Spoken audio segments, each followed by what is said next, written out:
Hi, so Amanda and I will be presenting on principal component analysis, or PCA, today. And what is PCA? PCA is a dimensionality reduction method. So what it wants to do is it transforms a large set of variables into a smaller set.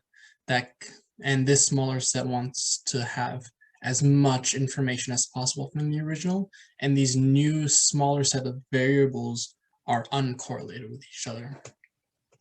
And what are principal components? So each principal component is a linear combination of each of the original variables. So the first principal component created from our original data set explains as much variation as possible in the original data set. And each subsequent component after the first one explains as much of the remaining variation as possible under the condition that this new PC, or principal component, is uncorrelated with any of the previous components. And the question is, how does it do that? So the first step in PCA is to find the covariance matrix of the data set, or data X. And that's a matrix that describes the relationship between each variable and every other variable in the data set. And each entry, entry I, j in the covariance matrix describes the relationship between variables xi and xj. And using that, we can decompose the covariance matrix into two parts, a scaling part and a direction part, which are considered the eigenvalues and eigenvectors respectively. And we can really think of the eigenvalues as the magnitude and then the eigenvectors as the direction for each new principal component.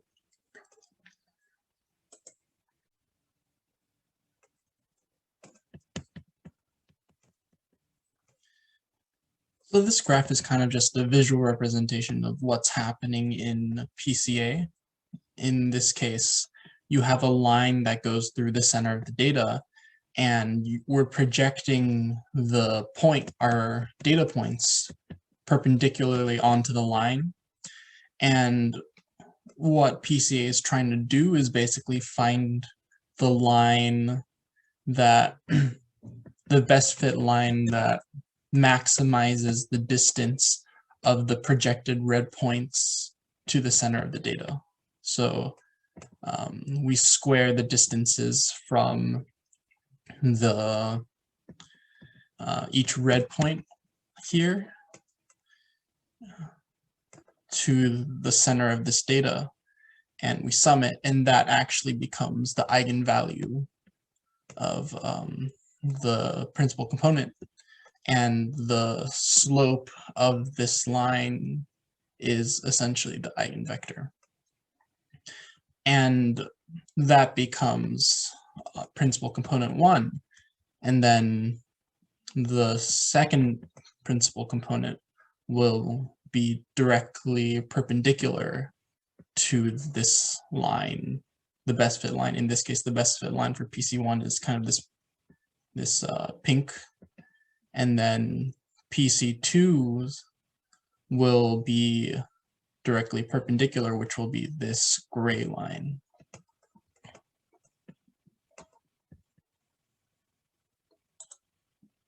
So with the eigenvalues and eigenvectors, what we can do is actually calculate the variation for one PC and use that to look at the percentage of variance that each PC accounts for. So if we take the eigenvalue and divide it by n-1, we can calculate the variation for one PC. And if we add all the variations for all the PCs, we can divide each individual PC by the total variation to find how much variation that a PC will account for. And we can plot that on a scree plot, which is a representation of this. So the first PC will account for usually the most variation, and then it'll descend from there.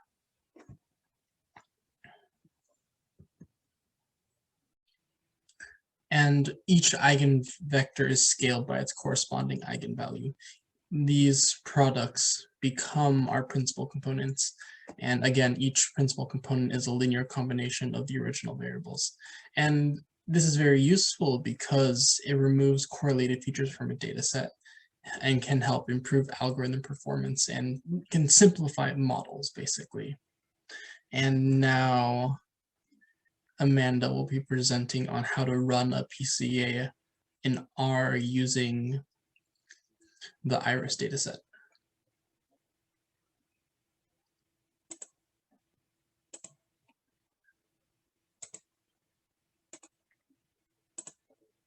All right, so first thing we're going to do is we're going to load in our libraries. We should all definitely be familiar with the mass library. I think we may have used the ggplot2 library, but maybe not. But anyway, these are some packages that we're going to want to use in our PCA. And then we're going to use mass actually later to sort of explain one of the concepts in PCA. So we're going to try to use PCA to determine which variables are the best for predicting iris species from a bunch of flower characteristics. And so the first thing we're going to do is I'll show you that we're actually using the iris dataset, which is already within RStudio. And then let me show you what's going on in here. So basically the dataset consists of 150 observations of flower characteristics for 3 different iris species. There are 50 observations for each species. And then we have recorded the sepal length, the sepal width, the petal length, and the petal width for each sample or for each observation. So some motivation is that botanists may wish to build a model that can classify iris species based on the phenotype or the characteristics of the flower. And the first thing that we're going to do is we're going to load in our data set as a data matrix. And in here we can see that our species has actually been recorded as a categorical variable. It's good to know that our species are all sort of in one order, where all 50 of the first observation, or all 50 of the first observations are belonging to the first species, the next 50 are the next species, and so on. But we don't want our PCA and R to be using the species to predict the species, so we're just going to go ahead and load in the data set or adjust our data set so that species is not included. So PCA basically makes a covariance matrix of all our variables, and it splits it into a scaling part and a direction part, where the scaling part are the eigenvalues and the direction part is made up of the eigenvectors. And we can think of the eigenvalues as the magnitude and the eigenvectors as the direction for each new principal component. And remember that each new principal component is just determined by some linear combination of the initial variables. So the coefficients of the linear combination are called loadings, and we'll look more at them pretty soon. First, we're going to use the PRComp function to conduct our initial PCA in R, and PRComp takes a couple of arguments. It takes our data set, and then it also takes a logical variable or a logical value for scale. And this is just going to, by setting it to true, we're just telling it to take our data and scale it to have mean 0 and variance 1, so everything's on the same scale already. All right, so it's going to return a class with PRComp containing the following components. We're going to go through each of them separately. So we have the center and the scale. So we're going to go ahead and look at these and see what those are doing. These both have to do with this logical value here. And basically the center is what's getting subtracted from the data set to make sure that the mean is 0. So you can see here that the mean of sepal length is what got subtracted to make the mean of sepal length 0. And then we have the variance of our original sepal length values. And then basically what scale does is it takes our variance, or the square root of our variance, so it takes the standard deviation and it divides it by, it divides it by this value right here. And whenever we get this, we get variance 1. So it's a little bit more, hopefully that provides some more intuition about what's going on with the scaling. So another one of the outputs of PCA is going to be X. And basically what this is it's our, it's not our scaled data set, it's the principal components that have been made from our scaled data set. So at this point, we have the coordinates for each new observation in terms of the new principal components. So as you can see here, we have 150 sets of coordinates, 1 for each observation, and we have 4 principal components, 1 for each, what do you call it? 1 for each type of observation, like sepal length, sepal width, petal length, and petal width. but these are not, like this one is not sepal length. This is still a linear combination of all 4 of those.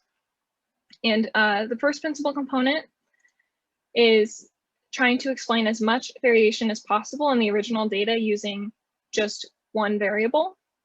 And each subsequent component explains as much of the remaining variation as possible under the condition that is uncorrelated with the previous components. So let's see how well the first component did on its own for modeling our species or separating up our species. So what we're going to do here is we're just going to take the iris species and have each species correspond to a number. And then we are going to take our first principal component and we're just going to plot it. And the y variable, or the y value here, is just all going to be 0. So we're basically going to use a number line to see how well we did. And as you can see, we actually did pretty darn good. I mean, all of the Setosa variables or all the Setosa species get lumped over here. And then over here, we have another group where there's just a little bit of overlap. And then we have our third group.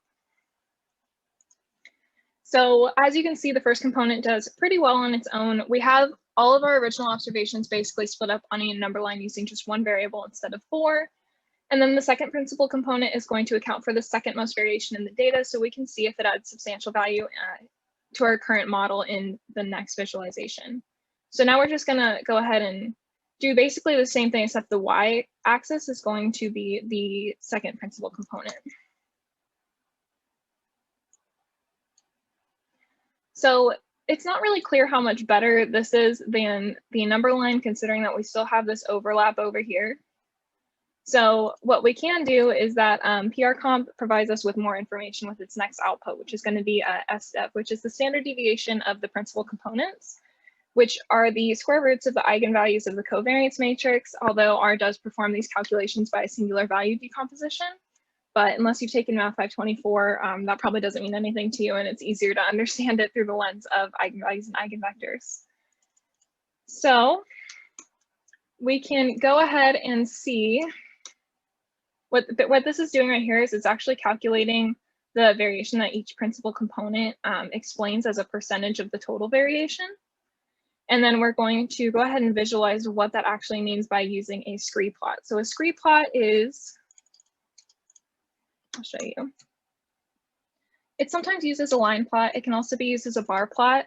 But basically it shows us how much of the variation in the original data is explained by each principal component. So we can see that the first component accounts for about 73% of the variation in the original data, and the second actually accounts for, I think the number is 22.9% in the variation of the data. So it actually means that 96% of the variation in our original data set can be explained with only half of the original amount of variables. So just using the first 2 principal components. And we can see that a good amount of value is actually added when using the first PC in combination with the second, but after that, adding more doesn't really add much information to our model. So what are the 2 PCs? Oh, I think I just had this to kind of show you what the numbers were. So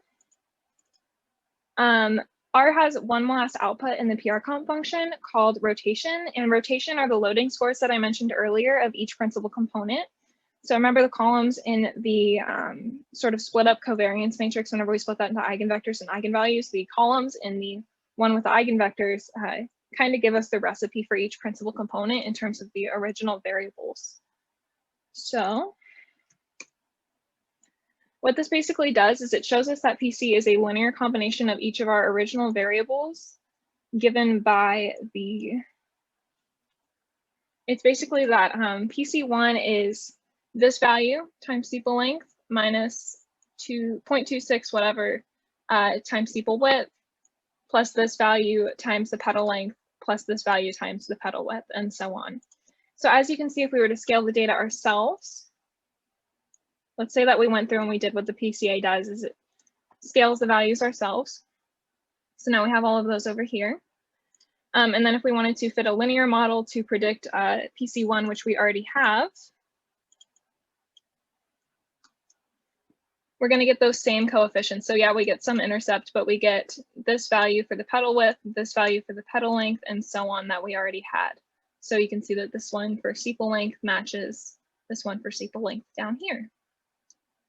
So that's basically what the PRComp function does in R and the walkthrough of how to conduct a PCA. The IRIS dataset only has 4 predictor variables, so cutting the number of variables down to 2 or in half might not seem like a big deal. But in a larger dataset, say one with 20 predictor variables, you don't know which ones are important and you don't want to go throwing out a bunch of data. Cutting the number of variables down to 2 or 3 would drastically simplify your model. So overall, PCA is advantageous because it removes the correlated features from a dataset. And it also may improve algorithm performance because of this and reduce overfitting your model. And it can also simplify a model while retaining most of the information that's given by the original. So yeah, I'll try to figure out a way to include this code in our discussion post so that you can use it if you ever want to do a PCA in the future. And thank you so much.